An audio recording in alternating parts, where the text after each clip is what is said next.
येथील धाम नदी पात्रात बुडून युवकाचा मृत्यू। पवनार येथील धाम नदी पात्रात पोहण्यासाठी गेलेला 26 वर्षीय युवकाचा पाण्यात बुडून मृत्यू झाल्याची दुर्दैवी घटना घडली आहे। वर्धाच्या रामनगर येथील यश चव्हाण असे मृत तरुणाचे नाव आहे। मित्रांसोबत नदीवर आलेल्या यशने खोल पाण्याचा अंदाज न घेताच पाण्यात उडी घेतली आणि काही क्षणातच गडप झाला। रविवारी साप्ताहिक सुट्टीचा दिवस फिरण्यासाठी पवनार येथे आला होता। धाम नदी पात्रातील बंधाऱ्यावर चारही जण गेले होते।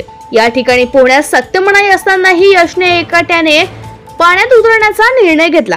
मित्रांनी त्याला थांबवण्याचा प्रयत्न केला, मात्र तो ऐकला नाही।